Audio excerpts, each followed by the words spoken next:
Welcome, dear friends, to the second episode of the Interruptor podcast. Today, our guest is Tomas Nesnidal, author of the book You Are Love.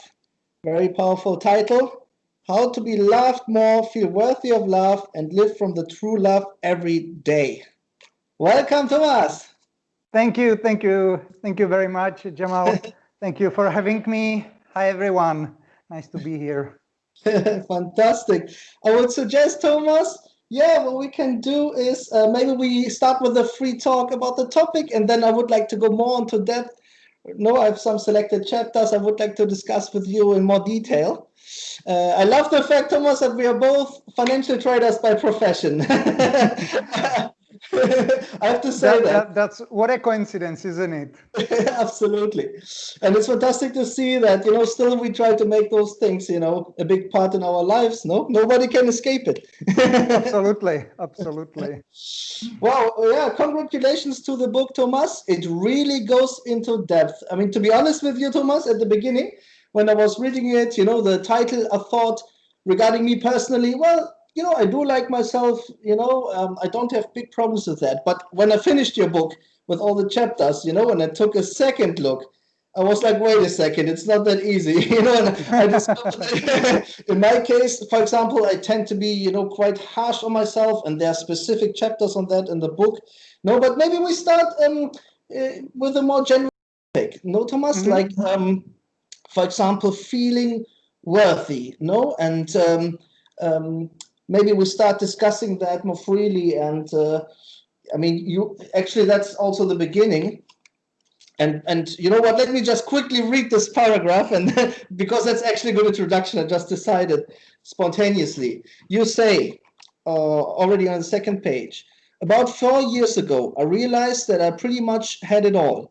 I was a successful company owner, financially secure, debt-free, and recognized as an authority in my field of expertise. I was happily married, living on a sunny beach, healthy, slim, and in great mental and physical condition. My life was positive and satisfying, comfortable, and perfectly flowing, what many would call tremendously exciting. I traveled to 64 countries, lived in several different areas of the world, and enjoyed unusual activities like learning to fly an airplane and making short movies about my life. It was almost too perfect. You're probably bored just reading about it. But don't worry, there was an element of my life that was only masquerading as exciting, omnipresent, waking up with me every single day and dictating the motivation behind my actions was my unseen partner. And she seemed wonderful, pushing me to constantly be an overachiever, aiming for even more money, more admiration, and more of a superior life. She was always hungry to push me toward more of everything, and her name was unworthiness. Yeah. I feel it, man. I feel it. I mean, very interesting, Thomas. Very interesting. So, what do you think? Where is this feeling rooted? I mean, you probably have reflected a lot, no? And in your personal case, maybe, what can you share with us, Thomas? So, your life was great, no? Like in a way, many people would like to lead it.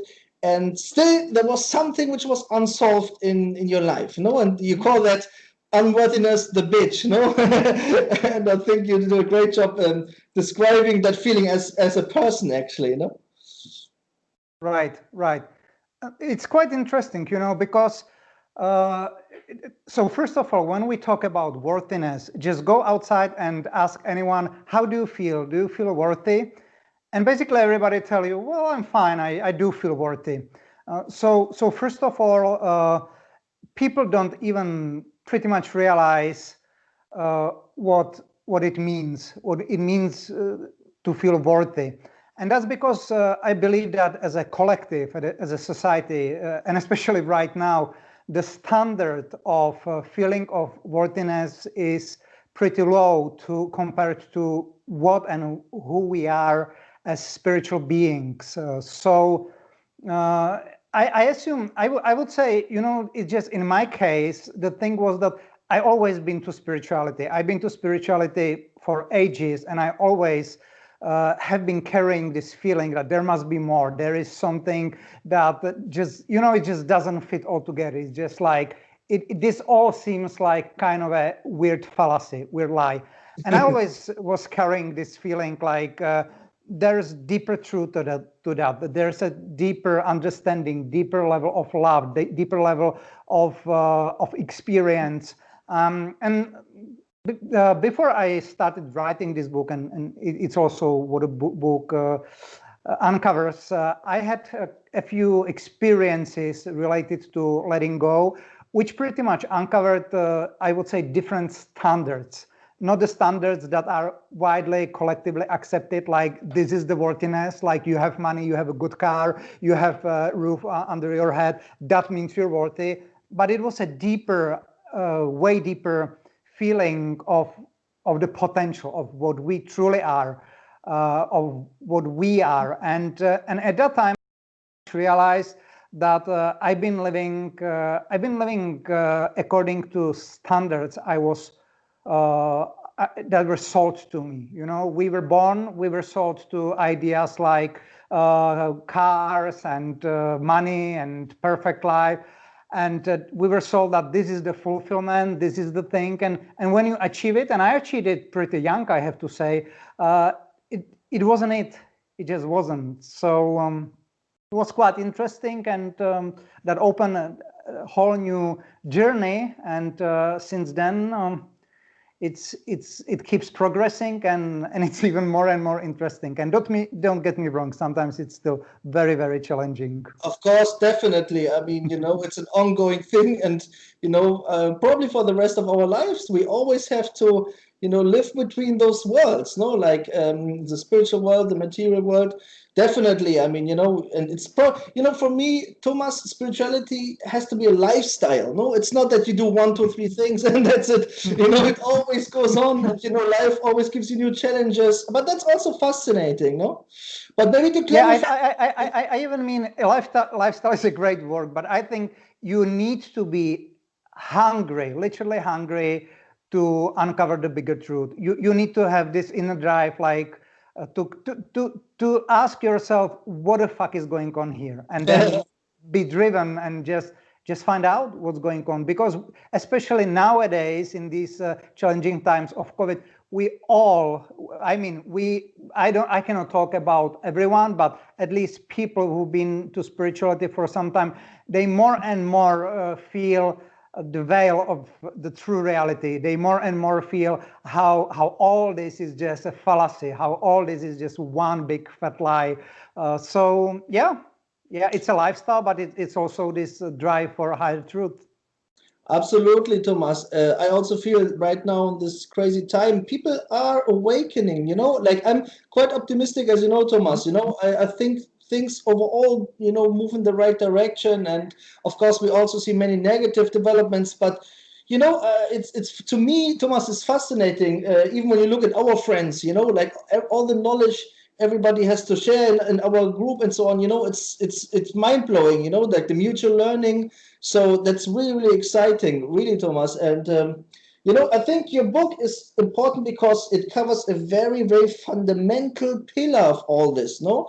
Namely, when we come to the topic of self-love. And maybe to clarify to the viewers, Thomas, we are not talking about love based on desire or on possession or control, right? We're not talking about these kinds of things which come from the ego. We talk about what you described before, no? Like authentic, real, honest love for everybody, the universe, and yourself. No, so that's a very, very different level. I was thinking, Thomas, what's a good word to describe it? And I came to the conclusion maybe goodwill is a good word to use as well. No, goodwill towards yourself. Because obviously we all are imperfect. We all have our shortcomings. We will always have our shortcomings. We make mistakes. And probably one has to learn to love yourself despite all that, no? That's a good explanation, but for me, a more important word is, what is it, the self? And that's a whole another topic. And especially nowadays, in this time of spiritual ascension, we more and more start seeing that self is not just the body, it's not just the personality, it's not just the ego, whether positive or negative. So we're pretty much going through times where we have to completely change the definition of the word self. And self, now we're talking about the higher self, the bigger self. And the bigger self, and you're pretty much into non-duality as well. The higher self means basically everything. It means the self with the capital S, which means we are that. We are consciousness. We are that higher self. We are everything. And this time it's not about just accepting the lower self, the identification with body, the identification with mind, with thoughts, with feelings. It's also about accepting the self as a universe inside of us. And specifically right now, we're challenged to accept a lot of negative parts of ourselves. And that's bloody challenging, but it's also very ascending for open mind and people who are really willing to integrate everything that's going on without fear and just take it as part of ourselves as well. Yeah, I think that's a very important explanation. No, so basically, like you said, no, your person, other people, nature, the universe, looking at the discussion of oneness, no, like the one I had with Hesham, right. It actually is all the same in a way, no. And when we talk about self-love, we talk about that kind of universal love, no. So more on the higher self side. We're not talking about, like egocentric, things. But as you know, Thomas, look, just go to the internet, look at social media. I mean, look at what people do. I mean, sometimes you're shocked because it feels as if everybody tries to prove to anybody that they're worthy of love. That they are happy. And it feels like the more they are trying, the less they actually are. No, so I feel like there's not much authenticity. People try to show off the best sides. Whether they have muscles or whether they have money or whether they're good looking or whatever it is. They almost try to actively convince others, I am happy, I'm worthy of love me, give me attention. And in your book, you call this also the addiction, no, for validation. Yeah, the validation addiction. No, I thought that was a very good expression. Maybe you can elaborate on this as well, Thomas. No, because let's be honest, the world we live in, right, especially this online world, I mean, from my perspective, it's exactly the opposite of what we're going to talk about, no? Right. No, this is a brilliant question. And yes, so I call this entire concept social validation. And basically, when you fit it into the context of love and spirituality, it is basically about this. Where do you come from versus where do you go to? And again, we as a society, and especially here in West, we've been pretty much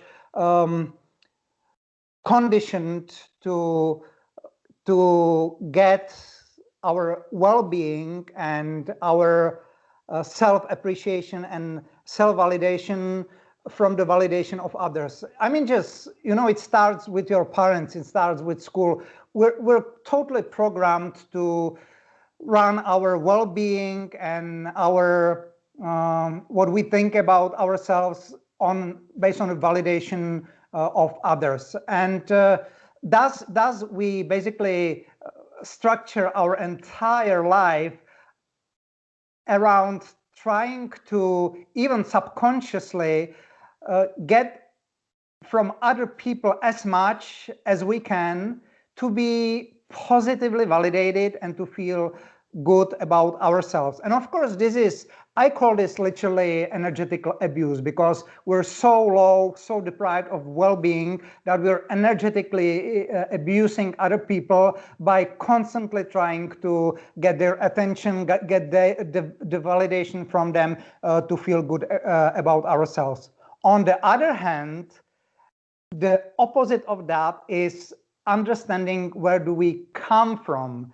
And once we start really going into this field of who am I, where I'm coming from, we pretty quickly realize that we can experience enormous level of well-being by just giving and channeling what we truly are. So to give you a practical example, when I was writing the You Are Love book, I basically did it for myself because I felt so high with every word I was putting into the book, because that was like energy flowing through you, and you're in this giving energy, and that's where you come from, and you don't need any validation because you know you are love, you know you matter, you know that you have value, you know you are part of the universe. And opposite of that is exactly as you said, social media, attention driven, and trying, which doesn't work anymore, especially nowadays. Again, in this time of transformation, it's more and more obvious it doesn't work. And obviously the more it's failing, the more people seem to be sticking to that. But again, even that is something we need to integrate, right? It's also part of the self, and we need to integrate that as well before we will be fully ready to ascend. But yes, it's interesting. Yeah, social validation, it's really a big thing that once a person starts just being aware of social validation addiction, that's already a pretty good advancement in spiritual ascension and in awakening. Oh, Thomas, there's a whole range of interesting topics you opened there, no? So I found it interesting what you said at the beginning. You even said it can be energetic abuse. Well, look, I have to admit, Thomas, for example, I do care what my parents think about me, what my friends think about me, and so on and so on. I mean, at the end of the day, I would lie if I would say, I'm completely free of that. So, yeah, I mean, the self-validation to a certain point, it's probably like a natural human trait, no? But I think what we're trying to hear in order to expand our consciousness, no, is also to free ourselves, because all of this, Thomas, is based on expectations, isn't it? It's based on expectations towards yourself as well, and we're going to talk about that, but also expectations from family members, friends, and like you said before as well, our conditioning, especially in the West, our culture gives us this conditioning of fulfilling expectations. Now, I would like to say, Thomas, I don't think that all of that is negative. I mean, in order to be the best versions of ourselves, right? Mm-hmm. We also need to improve, we need to reflect, we need to try to become better at many things. So that as such, I think is one can appreciate. But the reality is, like you described, we as a collective, we tend to be more on the other extreme. No, we have all these kind of expectations, and we have this pressure. We make a lot of pressure on ourselves, and I have to say, like I said at the beginning, when I observe myself, I analyze myself, I see that, I see like how I'm very harsh on myself. You have to, work more, have more ideas, do more things, no? Especially when you're an entrepreneur, as it puts additional pressure. And that's probably an ongoing struggle we all need to go through, no? But what do you I see what you're saying. I would partially disagree, because if you look deeper, if you look, of course, there is positive side to that as well, because we do grow because of the eagerness for social validation. We do things that we wouldn't normally do if we were not driven by the social validation addiction. But it all boils down to one simple thing, and that's the heavily rooted limiting belief, which is I'm not good enough. It all comes from this. I'm not good enough. Thus, I have to prove myself to the society, to parents. Thus, I have to work more as an entrepreneur. I need to make money. I need to be harsh on myself. I need to do more. I need to grow. I need to do this. And that all comes from this feeling I'm not good enough.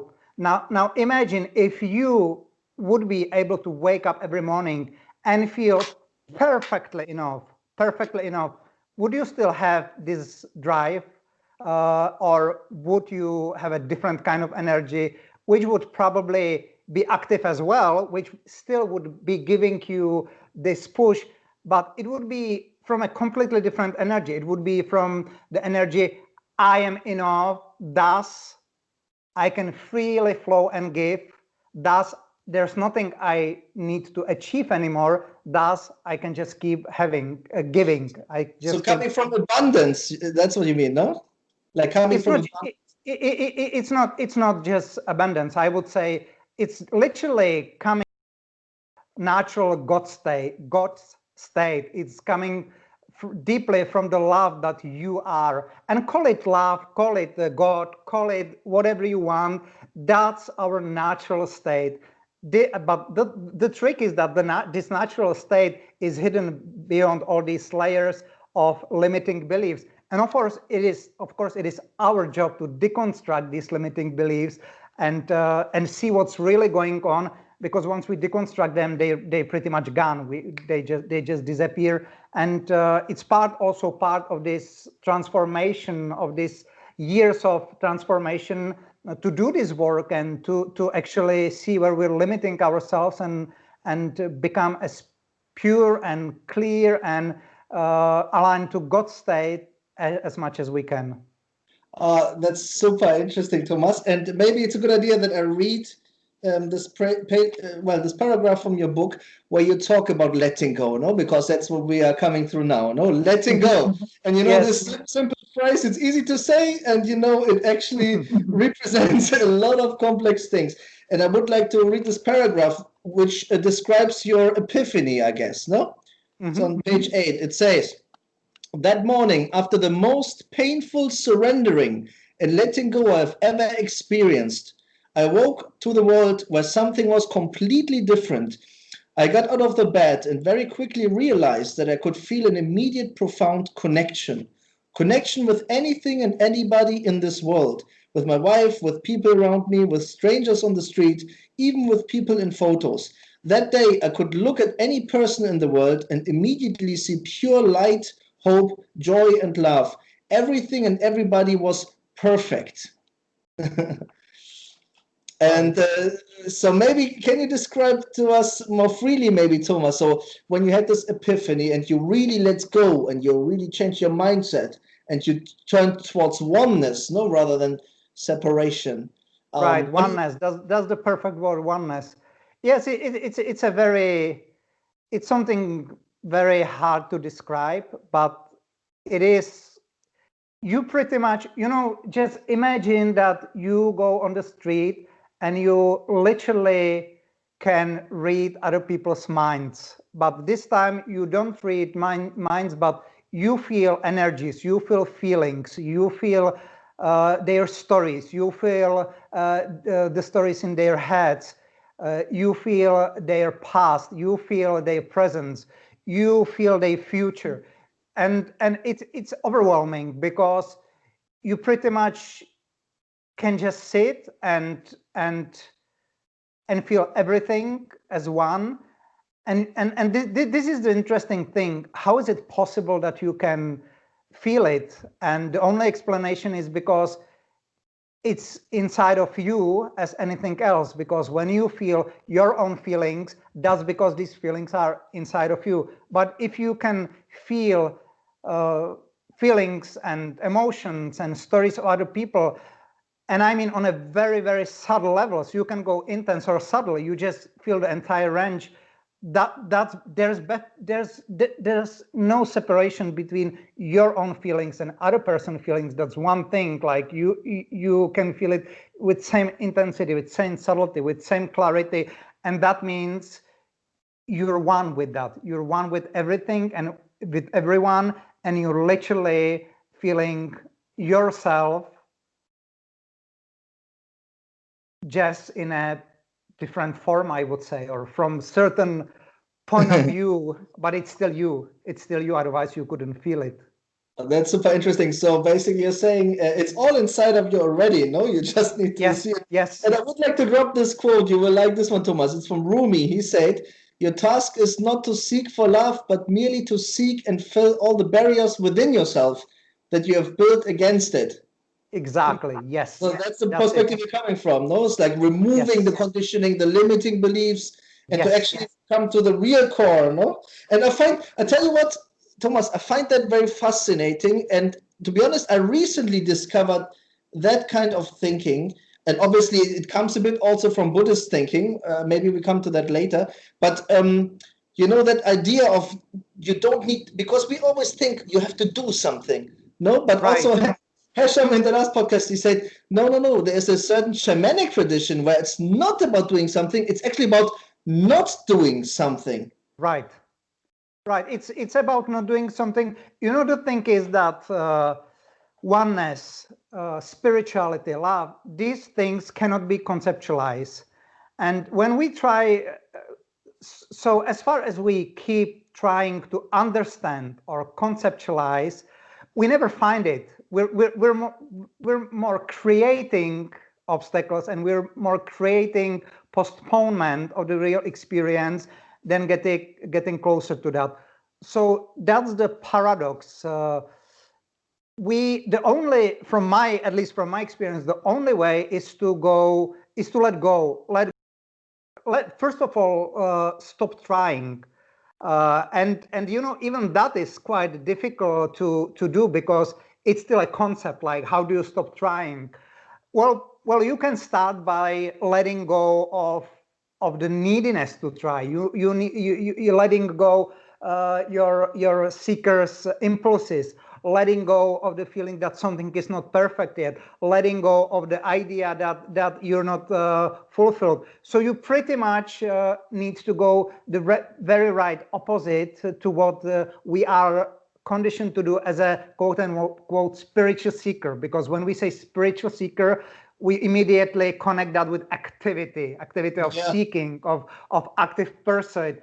But that's the fascinating part. It's more about not doing and relaxing and letting go and detaching than about doing anything. And detaching is not an activity that you do or deliberately pursue it. It's more about I would say it's even more about ignorance. I know it sounds a little bit negative, ignorance, but it's about detachment and letting go. It's about just letting be things exactly as they are. That's the perfect explanation. If you can sit with your current feelings, which do change all the time, and let everything, this world, your perception of the world, your ideas about the world, your concepts, your feelings, if you can everything be exactly as it is without any pursuit to change it anyhow whatsoever, then you're probably closer to letting go and detachment and experience of what lies behind this concept and unity and oneness than trying to do something or chase something.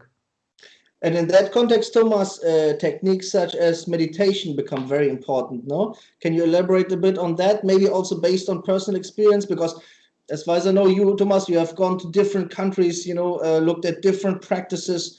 When you look at your personal path, how did you incorporate those kind of techniques like meditation in that context? And also maybe what has worked best for yourself?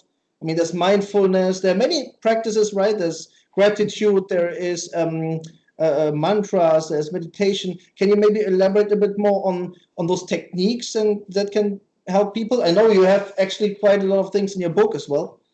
Yeah, that's a brilliant question, and I think this all also depends on the context and on the point where everyone as an individual is with his journey right now. Because ultimately, you will realize that everything is meditation. The entire life is meditation, and there's nothing to meditate upon. So that's once you grasp this oneness for the first time, that's the ultimate meditation. Like, there's literally nothing more to meditate about or meditate on. But of course, for many people, different people are on different stages, and there are different relevancies. So I would say that for the general mainstream consciousness right now, what's really important in terms of meditation is just, I would say, deep relaxation. It's just, that's also part of letting go. If we can just sit with our thoughts, with our worries, fear, feelings, and just observe them without any intention to bite into them, react on them, that's already a big step ahead in terms of meditation. There's also other very, very important kind of meditation, which is about being able to bring up feelings of nurturement and well-being, and we all have access to that all the time. You can literally sit on your sofa and close your eyes, and if you will try enough, in 5-10 minutes you can bring up feeling of absolute well-being and nurturement, because we all have this ability. It's all inside of us already. You can think about your kids or your wife or some place or nature or whatever, but you can pretty quickly bring up these feelings. And the goal is just to give yourself away to these feelings, just to surrender to this feeling, so you can start embodying more of well-being, more of nurturement, which immediately translates to higher frequencies, which slowly starts building up until rapid acceleration towards the first experiences of oneness, which is basically the first stage of the awakening, recognizing there is more going on. You already are one with everything, and that's basically when awakening happens. Of course, then we have the other phase, which is post-awakening, which is completely different topic, but I believe that everyone can pretty quickly progress towards this unity and oneness and awakening with deeper relaxation, feelings of well-being, nurturement, and yeah, just meditations like this. Simple stuff, nothing complicated. Yeah, that's a beautiful description, Thomas. I mean, in that context, I feel like one of the big challenges is we all have this thinking brain, no? And our brains are constantly thinking and putting thoughts in our head. And our society has become this cognitively driven, energy where, like you are not even aware how much you cognitively think all day, And maybe as a little addition to what you beautifully described, maybe the first start can be for, someone who watches this, to really be aware, okay, look, my mind is having all these thoughts right now while I'm breathing. Let me just try to put those thoughts into a visual bubble and put them to the side. Not necessarily being able to switch it off completely, but at least, to put all those thoughts, this constant flow of thinking, a bit to the side, to have some other awareness, not to feel on a different level. I myself, Thomas, when I started, meditating a few years ago, at the beginning, I was struggling so hard with this. You know what I mean? Like I literally would sit there and try to do that, and still, my brain would just come and put all these thoughts on the table, and I really had to learn, at least for some time, to put them to the side, and just experience the life right in this moment.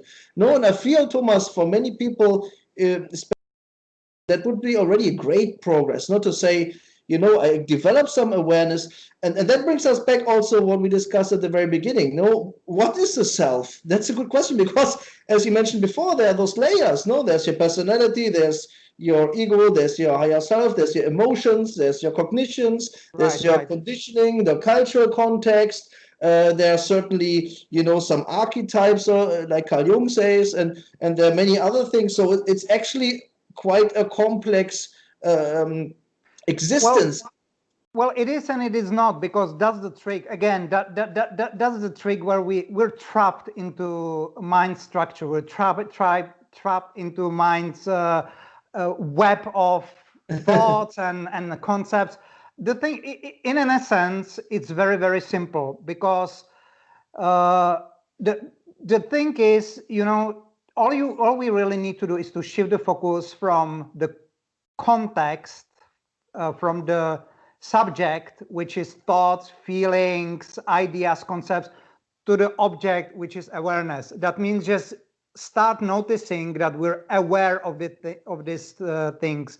So that's the first step, like awareness, being aware of itself, turning our attention from thoughts and context to the real subject, which is the self, which is the awareness. Because just think about it logically. Everything that we can see, perceive, feel, notice, describe, hear, listen to, hear. That's all. That's all an object. That's an object. So how an object can be us when we are the subject noticing this, registering this? So it cannot be us. Thoughts, they cannot be us because they're object. There is something being aware of that, noticing that. Thus, object cannot be us. I cannot say this camera I'm looking into is just, I cannot identify, we would never identify with this, like nobody would identify, but people do identify all the time with thoughts, but that's the same thing, that's still an object. So we need to turn, there's a big misunderstanding about meditation, and that is that we have to suppress or stop our thoughts, which is not possible.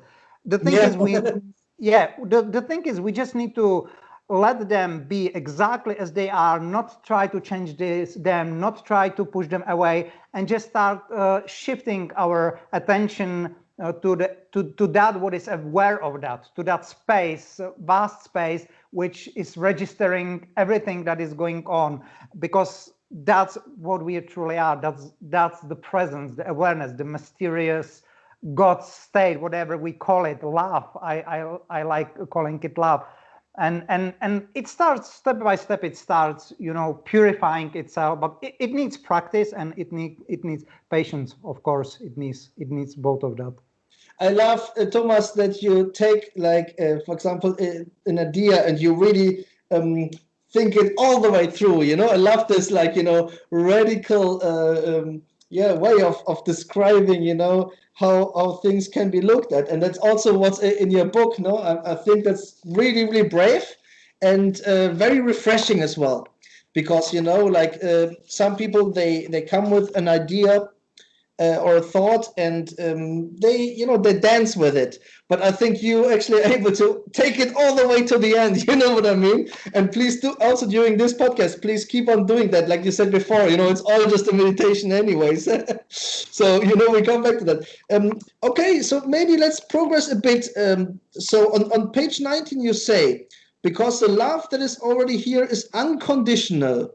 It means it loves you without reservation, even when you pretend it's not here and constantly push it away or avoid it. And then in the next paragraph, you say, that's what I mean when I say love will only meet you where you're ready to meet it. Mm-hmm. Can you elaborate a bit on this? Yes. It all comes down again to limiting beliefs. Because we've been perfectly trained to believe that love is something we need to chase and we need to deserve. And it starts with parents already. Mommy will love you if you will be a good boy. Mommy will be very angry if you will not be the good boy. So you shape out your behavior. You shape out your way to think about love. And you pretty quickly gather this understanding that love is something highly conditioned, and you need to behave and be a certain way to be loved. And these are just limiting beliefs. So it actually is, love will always meet you where you are willing to meet it with your limiting beliefs. And the more you start believing it is here, and I know that, well, this is the challenging part. Once you start practicing this, once you start really tuning into this feeling of love unconditionally, the thing that will very likely happen is that the universe will start sending you the exact opposite. So you will very quickly start going through very dense adversity. So the more you will keep trying to pull out all your feelings of love and memories of love and everything about love from within, you will start going through huge adversity. The universe will start giving you all the clues why you are not worthy. Okay, let me interrupt you right there, Thomas. That's super interesting, and that's specifically relevant for many young viewers. Mm-hmm. Because our society implicitly teaches you go out there and you look for your partner. No, you go out in a club and you will find love. What you said, what you said is so important, and I really, really would like to stress that.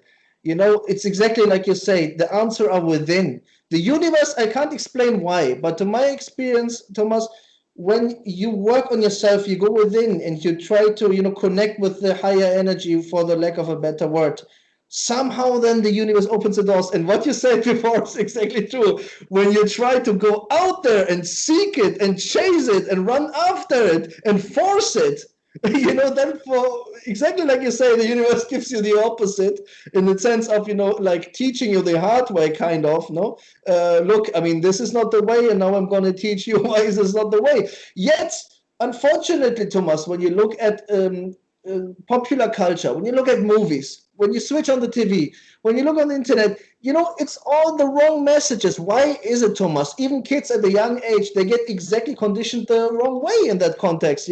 They teach kids exactly like you say. First of all, be a good boy. You have to do this to be a good boy. If you do that, you're a bad boy, right? And I tell you something. Let's not underestimate the significance of these kind of events at a very young age. I feel sometimes, Thomas, that some people up to a very high age are highly influenced by those very early events and circumstances in their lives. You know what I mean? And it comes back to those situations, where I say, mommy, oh, you have to do this to be a good boy, And then, it just goes on, like, this pop culture tries to teach the young kids, oh, you have to go out there, you have to, chase desires, rather than teaching them, look for the one love which, the universe has for you, which can bring you to unimaginable new levels in your life, no? Yeah, it's a funny thing. I think universe got great sense for humor, and in a sense, it's very playful. I believe that you're getting all these experiences, so you can pretty much see that none of that is leading anywhere. None of that. Ultimately, you have to end up at the point where you will realize that any kind of external chase, external effort will ultimately fail. It will fail greatly, and that will be the first. Finally, that will be the first push to start looking within yourself, and it's quite interesting, because some people, they get it earlier, and they start at least doubting all the concepts that we've been spoon-fed with, and they at least start doing something to look inwards, they start meditating, they start getting into alternative thoughts or ways. But a lot of people, they keep holding on this truth for a very long time, and you can see it again now in this transformation age. I would say the general consciousness, the mainstream consciousness, the reaction is pretty much keep holding on all these old stuff which are being exposed as obsolete and not working anymore. And I think in a sense it's a good thing, because I think that for many people this will be the ultimate push to really turn the intention inward, to really see that there's nothing to look for outside.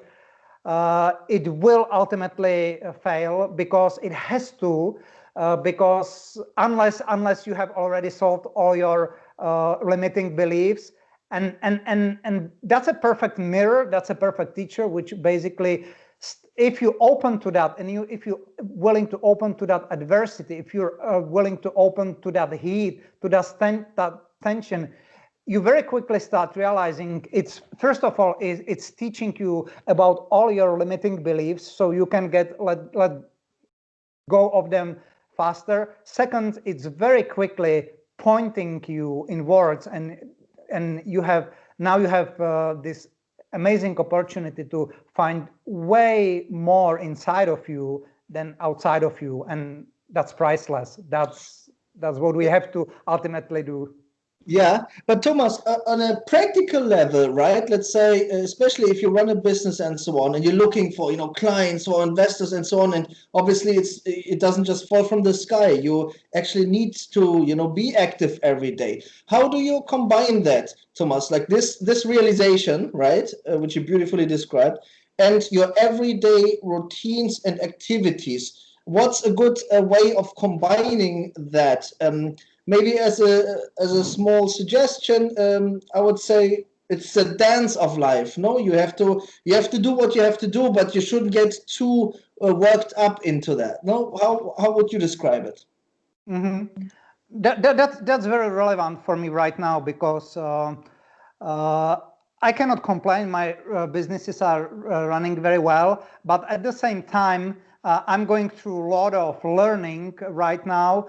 And in my case, it's about balance of patience and acceptance because love is truly unconditional and love doesn't care about your tendency to rush. It doesn't care about you having the idea that you should be somewhere else than you actually are.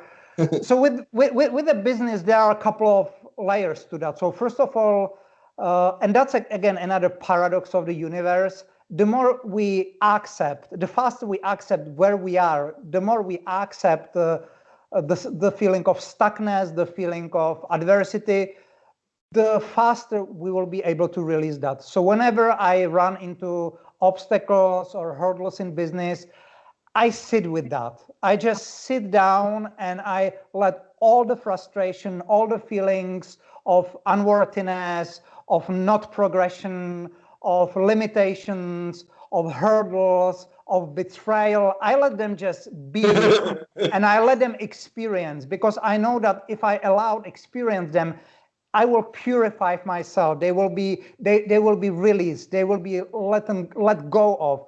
And the more I let them go of, the faster they will stop really bothering my life. So it gets back to the acceptance and letting go.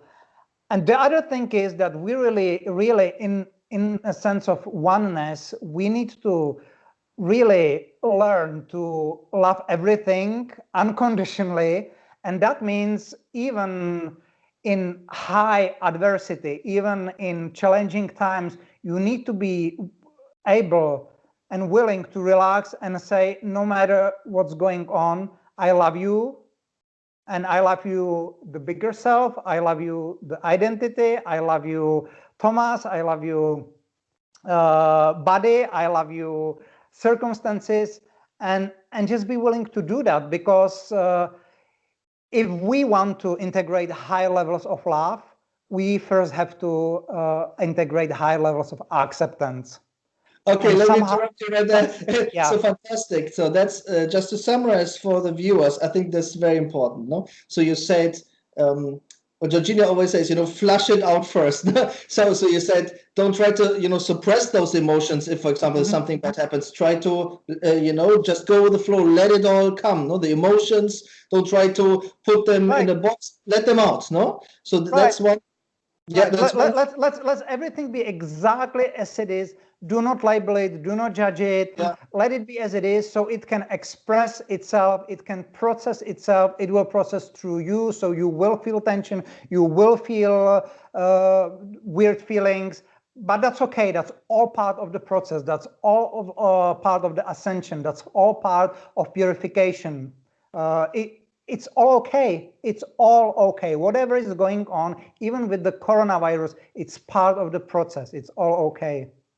And you know what? If one is at a point where one can really do what you just said, then you have a superpower, Thomas. Spirituality can be a superpower. You know what I mean? Right. Even if everything goes down, if you still are able to have this kind of mindset, and to go through those emotions, but then, like you say, to purify and to be back at your base level, this is powerful, Thomas, because no matter what happens, you will be okay, in your inner world.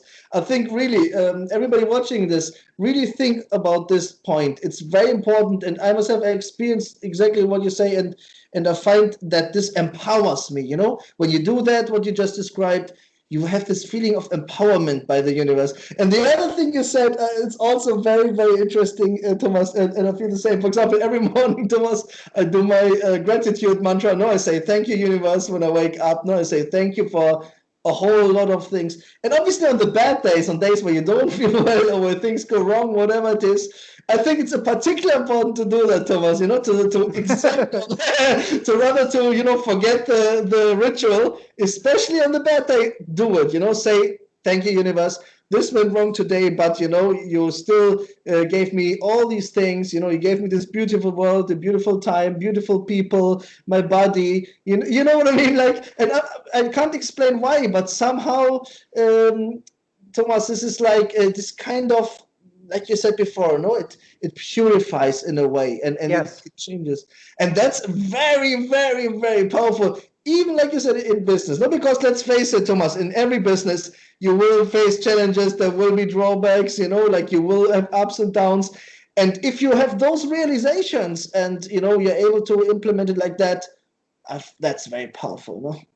And I would also add to this one important thing. It's also purification and resilience. It's also about authenticity, and that's a big part of the.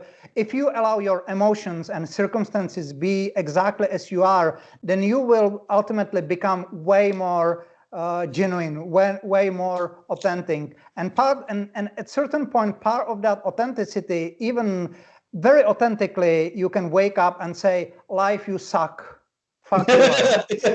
And it will be the energy behind that can be totally authentic, thus totally aligned, thus totally loving, and you still can freely say that, and it will be okay as well, because there's no shame in that. If we feel that way, if that's authentic in that given moment, then it's a great practice of authenticity as well. Authenticity means alignment to your higher self, to the higher truth, and ultimately, once you release your frustration this way, it's very empowering as well, because pretty quickly it will be followed by energy of love, energy of nurturement. Because nothing is suppressed anymore. Well, that's what I wanted to say, Thomas, because exactly, as long as it's followed by something of a higher frequency, because what we don't want, obviously, is like to remain in such a state or even reinforce it, no? There's one tale which comes to my mind, Thomas, maybe you know it, it's from Ramdas, when he was with Neem Karoli Baba in India, and, once, so his guru he told him, look, be honest, Ramdas. And he was trying to be very honest, right? And he was in this ashram, and all these other Westerners were there from America, also trying to have exposure to his guru. And he was feeling really angry about it, and he was honest himself. And people were always treating him nicely, but he was like, no, I don't want to see you. Leave me alone. Don't give me food. So he became really nasty to people, because his idea was to be actually honest, towards him and others. Yes, yeah. And this is a great point, because this perfectly ties back to social validation. Most people are not authentic because they want to be seen as a nice person. They want to be positively validated by others. They care about the perception of other people because of validation. But once you are, I would say, once you know this oneness, once you gather, once you integrate more of these energies, this validation, attention, neediness is gone, and that means you can be totally authentic, and the authenticity, in fact, will be the only thing that will keep you aligned to higher self, higher levels of energies. Because there's no falsehood behind it. You feel like leave me alone, you say leave me alone. You don't need to get any social validation from playing nice to other person, but from being totally transparent and authentic, you keep yourself aligned to higher self and to higher truth.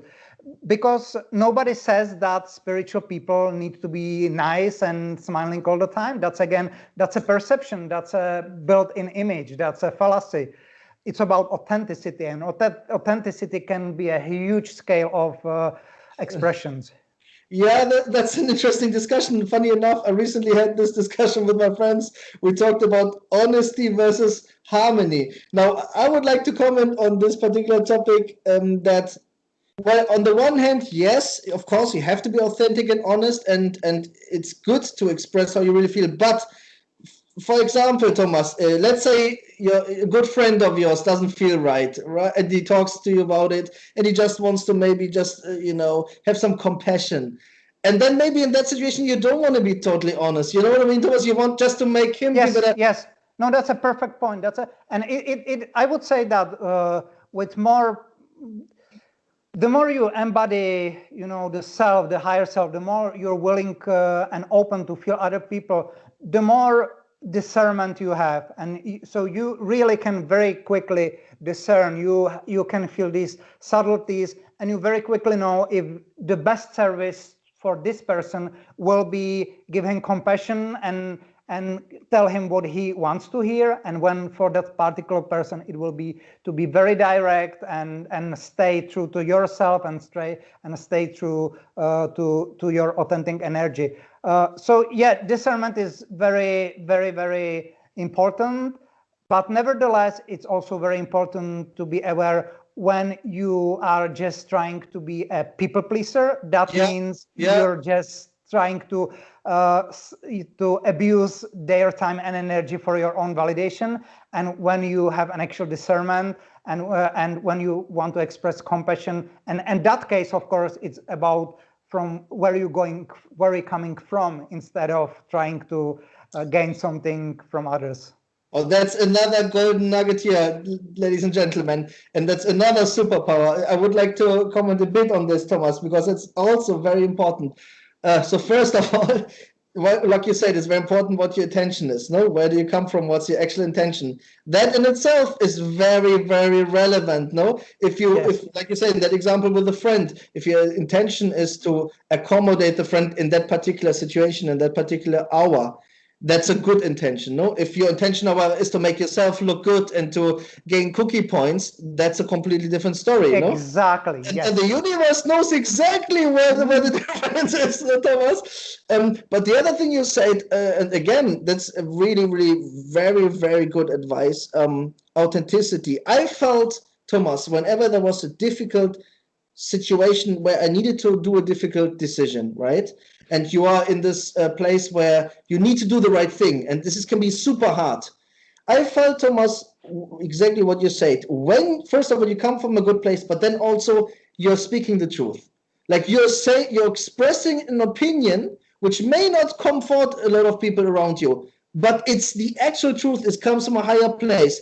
No matter how uncomfortable it may be, how people may reject it at the first end, somehow it's so powerful that in the end, this is what happens. And I think that's especially also for entrepreneurs, but for everybody, people in general who are in difficult situations, even in a family context, whatever, like where they know, look, this is the right decision I should make, but it's outside of my comfort zone. People will not be happy with it, but it's the right thing to do. And this is the wrong decision, but it would keep people in harmony and so on. My advice is, Thomas, if you're so confident on it, go for the right decision. And obviously try to, how can I say that? Try to communicate it in an adequate way, but be honest. Right. And I find be always transparent. If you have good intention and if you have absolute transparency, it doesn't matter what you do.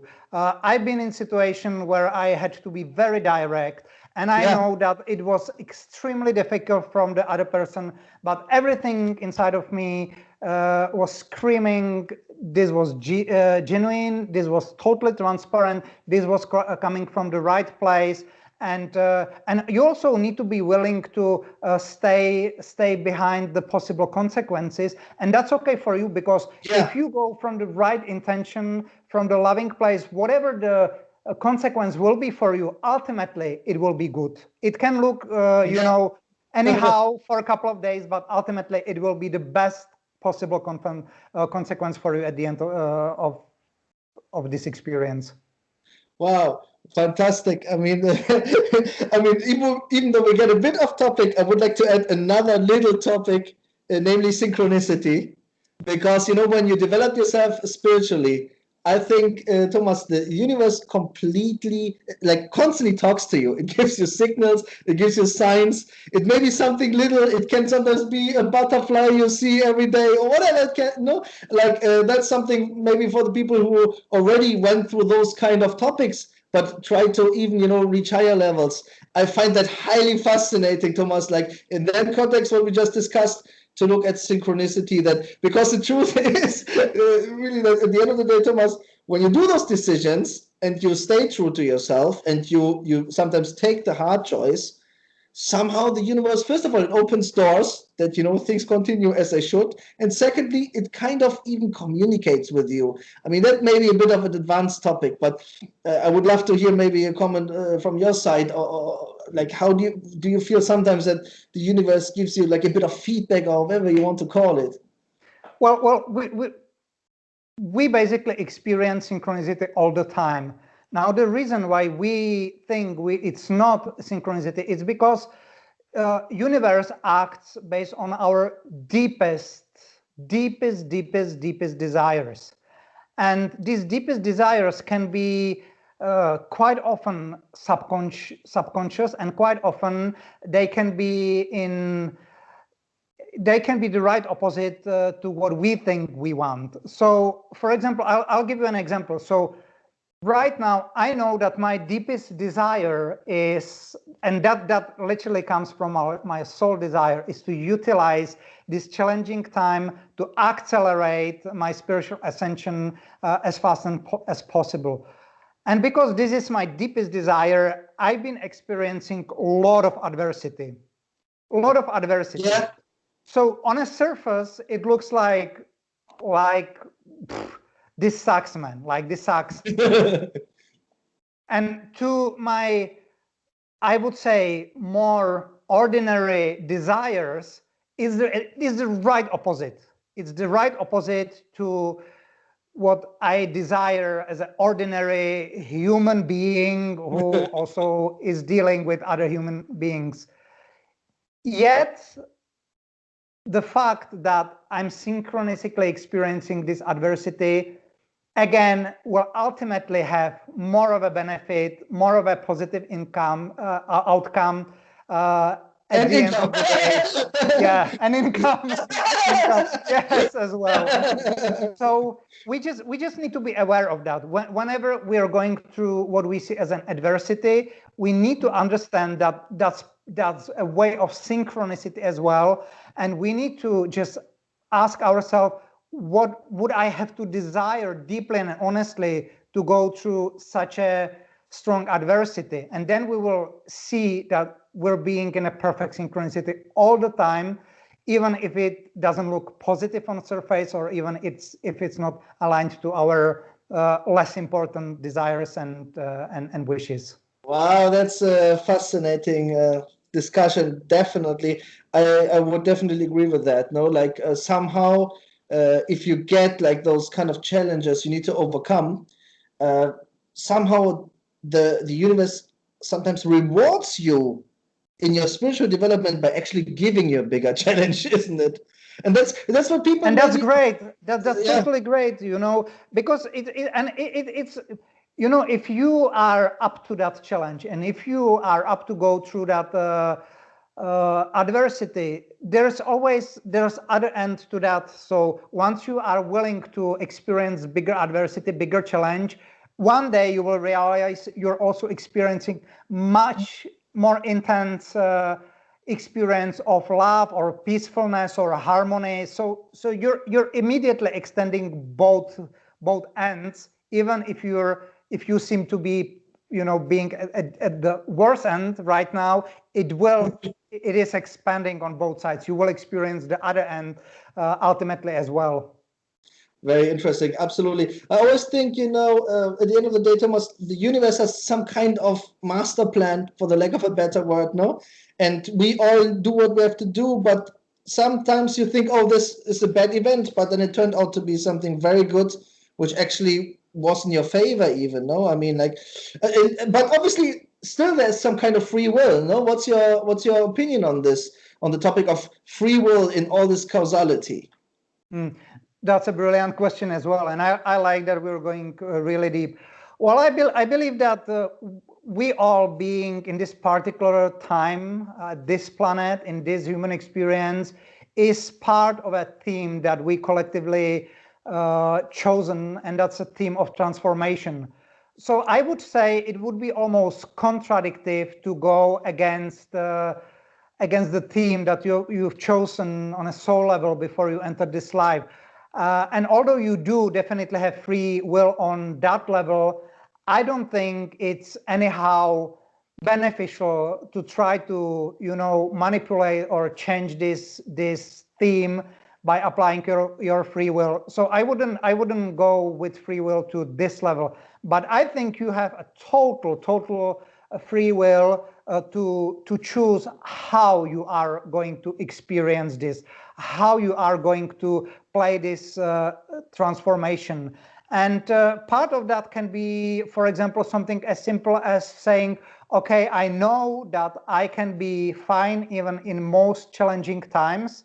I know that I can learn from that, drop my limiting beliefs, and I know I can do spectacularly well even in economical turmoils, and that's kind of the free will that you are applying. But you just need to understand that once you decide for your direction, you will be immediately challenged. And the reason why you will be immediately challenged is because you need to expose all your limiting beliefs. They all need to be exposed through adversity, through challenges, so you can let them go as well. And the path of your free will can be also reflected in reality, can be experienced in time and space. Right. So basically, it's not what happens, but how you react to what's happening. Absolutely. And that's in our full control, isn't it? Yeah, absolutely. It's circumstances in a sense don't matter. How you react to them, that's applying of your free will, and that's basically using your free will to choosing how the team, in which way the team will keep evolving for you. All right, let's try to get a bit back on track regarding the book, Tomas. But look, these are golden nuggets, so I love to explore those topics, and of course, everything is connected to a certain point. But we should do in the future another podcast.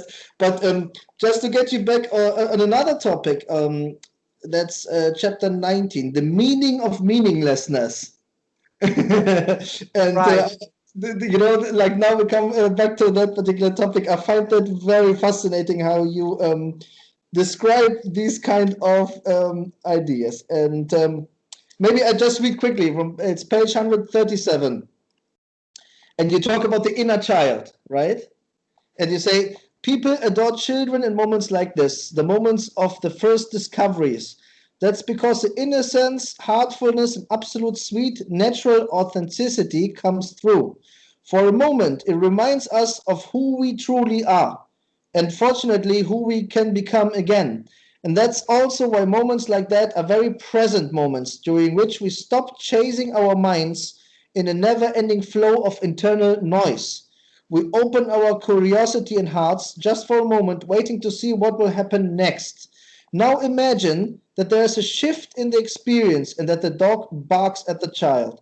Next, either the boy thinks that the dog wants to play with him and sees it as a positive event, or B, the boy gets frightened, pulls away, and sees it as a negative event. But in essence, nothing happened. The dog still just is. But he did something unexpected, so the mind gave a meaning to it. And after that, this child might become a lifelong lover or hater of dogs. So the meaning that was given to the child by his mind just created this life reality. And that actually blends nicely in what we just discussed, no? Like how you react to the event. Yes. You always have the choice. And how you choose, that's how you shape your journey. That's the tone, flavor, and melody of the journey and its further development. That's your free will. Yeah. Okay, let's cover this practical life advice. I love that one. That's on page 174. You say, and that's in a different context, but I just go to that right now because people always ask, okay, give me also like a practical gimmick, I can use. And there you say, in fact, if you manage to reduce your speech by 25% during your usual day, the chances are you will be immediately 25% happier. And that brings us to another topic. No, it's like, well, it's really about how to live in a way. No, and I love this particular nugget because we all talk a lot, we express ourselves and so on, but sometimes to actually do the inverse, to talk less, to take in what others have to say, actually increases your knowledge, increases your own, it allows you to improve yourself, no? Rather than repeating what you already know to others, no? Maybe you can quickly explain that again. Because look, in this book, it's fantastic. You have a lot of very concise you even have like an example meditation, how to let go, techniques. You describe different techniques. You describe really usable principles. So let me stress again, while what we talk about may sound a bit esoteric, I mean, in this book you really approached those topics from all kinds of angles. No, you even show a study with concise results. I mean, you really went into depth. So yeah, I mean, just like those kind of ideas, I find that very cool. So on the one hand, having those really deep, important ideas, but then also to give practical advice. What can people do? Because people who view this, of course, they love the discussion, but they always ask, okay, what can I do right now? Give me a suggestion. And that's one suggestion I really like. No, talk less, listen more. Is it? I feel like staying in silence right now. Okay, no problem. And I'll tell this very easily and very quickly. When you are with, so when two people are together, they have two options. Either they can talk to each other and they can have a good fun, exchange some topics, intellectualize, conceptualize together, which is all perfectly fine. I like doing that too. Or they just can silently sit together in presence. And the more they're willing to sit together in presence, the more of love will start flowing. And both people will realize it very quickly. If you sit with a person and you two are there together and just are silent, then it becomes very quickly intimate, and there in that intimacy there's very quickly connection and love. The thing is that we have so much programmed bullshit and unworthiness about love that we feel we need to break up that silence and get back to mind and concepts again, because we're just not trained to sit with authenticity, presence, and love. But that's why I say, if you talk less and sit with people more and experience their presence, your experience of love will just grow dramatically. And in the book, you give another example, gazing, eye gazing. And I loved, you said in one paragraph, when you were traveling, you saw this old Moroccan gentleman and you just looked at each other in the eyes, and you could almost like channel, you could feel this man's sufferings, this life. I completely agree. I find that very, very fascinating. And I would really encourage anyone, either with a partner or a friend, to try these things. Not just do some eye gazing, look at each other deep in the eye, like for a few minutes, don't say anything. Do that. It's quite incredible, because in a way what comes out is like the real essence of a person. It's there's a lot of intimacy involved, a lot of that, and people are scared of intimacy, which is totally mind-boggling for me. I don't know why. Like, I believe we all are very deeply intimate people. I think there's a lot of beauty, truth, authenticity, and love in intimacy. But it's for me, it's totally shocking how much we avoid intimacy by any means, and how much we keep pretending that we're not intimate being, and that intimacy must only be highly conditional, which is depriving. It is depriving all of us. Is depriving us of beautiful experiences. Super interesting. But as you know, Thomas, I think one of the reasons is that people feel vulnerable in those moments, Because that's great, because True love only flows from vulnerability. If you play strong and if you play, I'm the man, I'm the woman, I'm the empowered woman, I'm the empowered man, what the fuck is love? Like, seriously, what the fuck is love? There's no love. It's just this egoistic energy, pushing energy. Exactly. No, nothing wrong on that. Nothing wrong on that. But what is it? Do you want to feel superior to other people, thus totally unconnected and craving for their approval and craving for their love by playing some weird games? Or do you want to actually be connected to people, actually live in harmony, actually feel true authentic connection on heart level? Well, then you need to put off your shield and you need to be willing to become vulnerable. I don't mean you need, of course you need to balance it with wisdom and and that's all included, but you need to do something. You need to do the first step at least, and just be willing and open to be vulnerable. I personally think vulnerability is beautiful. I have a lot of vulnerable moments and I love them. I love them. I fully agree. Wow, that's a powerful statement. Really, that's super That's cool. power. Yes, Yeah, that's empower. This is the real empowerment. This yeah. is like anything that is not empowering you directly to heart, and that means only through vulnerability, intimacy, and stuff like that. It's not empowerment. It's just trying to cover up for your insecurities. That's just a face. I would say it in English. Facade. Assad, yeah. Facade, trying to cover up for your insecurities. That's it. Wow.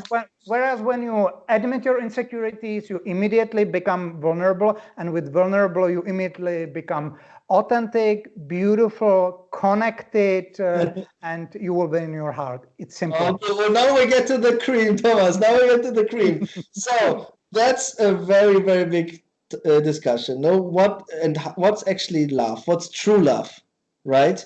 And I suggest, especially maybe also young people, who have partners and who maybe change partners, ask yourself and be honest to yourself. Do you really love someone or do you think that you love someone? Now, there is a massive difference. On which level do you love someone? Does it come from a higher frequency? Does it come from, genuine goodwill, from oneness? Or does it come from a low frequency, from maybe more simplistic, primitive desires? Or ego-driven. Exactly, like social conditioning, trying to fit in, proving other people you already are worthy a partner as well. Yeah, that's all conditioning. It just there's nothing wrong on that. That's again part of our journey. That's part of being a human. But again, it's very limiting. At the end of the day, you suffer more time than you experience love. Absolutely. And you know what, Thomas, many people who go through that process and who ask themselves these big questions, sometimes in many cases the answer won't be what they want to hear, and some people, they will need to, change and adjust their lives to actually adjust to their true selves and to reality, even if there are barriers on the way, and when I try to give people some kind of advice, whether it's, I don't know, younger family members or friends and so on, when you try to give them good advice, something of value, I try to actually communicate these points. I say, look, forget what society tells you should do this, and that, more of everything. No, find your true self first. Know yourself first. Who are you actually, right? What's your essence? Who are you? When you have understood who you are, you will actually then know what you need, what you want. You will not be able to find that out if you don't even understand who you are. And yet, let's be honest, Thomas, we see that all the time. It's very common that people don't even understand themselves, don't know who they are, and then they even get into relationships with someone, and the whole thing becomes a complete chaos. And that's maybe, look, people, they misunderstand that phrase. You need to be able to love yourself before you can love somebody else. It doesn't mean that you're not able to love.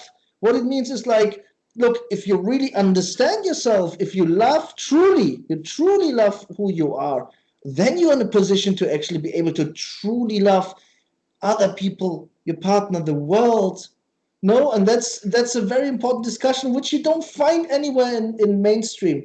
That's a problem. Thomas, we need to do these kind of things. Those podcasts, talk about it, write those books, Yes. to make people aware, because when they switch on the TV, this is not discussed. And they switch on the TV, Thomas, and what they see is like, pretty people and, people running after money and so on. I mean, you know what I mean? Like, and that's like that kind of advice I try to always give, other people. And I think many people, if they would understand that point, they would be so much happier. They would be so much more in tune with everything. Many problems would just disappear on their own. Like without forcing anything. And that's fascinating. And the other thing you mentioned before is also a very, very important theme. When you talked about connecting to others, I have a suggestion in that context, Thomas. When you are with your friends or your family, pay a bit attention to what you talk about. Look, I'm not saying that, small talk is bad. There's a time and place for everything. Sometimes you just want to be with family and have small talk, right? It's not that always you go through like crazy discussions. Sometimes you just want to enjoy the time and, talk. It's all good. But the real encounters with people, the real discussions you remember, the real things which change your life, they are the ones where you actually connected to people on another level. And I would even say, if you want to actually connect to people on another level, sit with them in silence. Do not break that silence up. Feel their presence. Open yourself up. Be vulnerable, and see what comes out. See what happens. Mm-hmm. Yeah, absolutely. I mean, that's super interesting, and people may be confused by that, but I find that very fascinating. Yeah, no, that actually like feel the intimacy of other beings sitting next to you. It doesn't matter who it is. Just stay in silence until you feel this discomfortable intimacy. When it will be so tense that you will literally want to end it up with your talk. But do not do it. Get beyond this point. Like, stay with that, sit with that, and then you will see that something real will start opening up. Wow, fantastic. What happens, Thomas, in life when you encounter people you disagree with? Because we know life is not a pony farm. No, you will, by necessity, you will sit with people you have a disagreement with, and there's no common ground. What's your take on this in that context? I would say, Thomas, I feel, for example, when I'm with someone and we have a disagreement, I feel that there's always something to learn from the disagreement for both sides, and I try to focus. Let's say we had a discussion, we can't find a common ground. I always then try to make sure that no matter what the outcome is of that encounter and the disagreement, I try to make sure that both sides learned something from that. Mm-hmm. And that goes so far that I may even, let's say at a meeting we disagreed, I may even write a message with a pure, honest truth, no matter, but in a friendly way, you know what I mean? Not in an unfriendly manner, not in an attacking manner. And I even say, look, I don't say these things to pull you down, not at all. I say them, allow myself to express this opinion to help you maybe having some awareness and improving in the future. That's why I'm doing it. And I would even say this is great. This is all great. But I would even say, like, push it a little bit further. Once you have this kind of disagreement with someone and you exchange your point of views, just sit in silence, do say nothing, feel that person, feel the intimacy, feel the discomfort. And if you will be willing to do that, then pretty soon you will feel that there's a strong connection of love, no matter how hard the disagreement was. And that's fascinating for me. I can have a complete opposite with anyone, and yet in the moments of silence between this argumentation, I can feel authentic love flowing. I can feel intimacy. I can feel that even this kind of disagreement doesn't interrupt anything from that connection, because even disagreement is a connection. So that's all fine. Yeah. One story comes to my mind. It's in the book of Ramdas, I think, Polishing the Mirror. And he says, he was driving with his van and he looked a bit like hippie, and there was this policeman and he stopped him. And Ramdas said, I just looked at him with unconditional love. Just, Right. as loving as I Right. could. And, I said nothing. I just looked at him with unconditional love. And the policeman said, look, what's in your car? Do you have anything, any drugs or anything? He said, no, sir, I have nothing. And he just looked at him. And somehow the policeman, he got so confused and he didn't want to let him go. He didn't know what to do, and then in Yes. the end, he just said something like farewell, and there was a beautiful encounter. And that reminds me of what you just said, actually. Beautiful, beautiful. Wow, Thomas, so many fascinating discussions. I think we should definitely do another podcast somewhere in the future. It doesn't need to be, Sure. in the next weeks, but at some point in the future. I mean, I'd written some other topics. What comes to your mind? I mean, we couldn't cover everything in the book, so I put the link in the description, the Amazon link. So please send it to me, Thomas, so the viewers can get it. Yeah, it's very easy. It's www.youarelovebook.com. The website. No, Youarelovebook.com. youarelove.com. Youarelovebook.com. Youarelove.book.com. Yes, youarelovebook.com. For sure, highly recommend it. Wow, what else comes to your mind, Thomas? I mean, we touched upon a lot of topics. Maybe to conclude, we take a look at the current situation, what's going on, maybe a bit big picture thinking in context of love. I mean, it's in the end, it's all about love, is it, Thomas? That's. I mean, in a way, rather than saying oneness, you could also say love, unconditional love. Is it? Yes, absolutely. Yeah, it's about becoming more who you are, and you can name it God, you can name it love, you can name it spirit, but it's all about that. It's just a journey of becoming, purifying yourself and becoming more and more what and who you really are. And I think that we're in absolutely accelerated times, and if there's a window of opportunity. This is how I see it.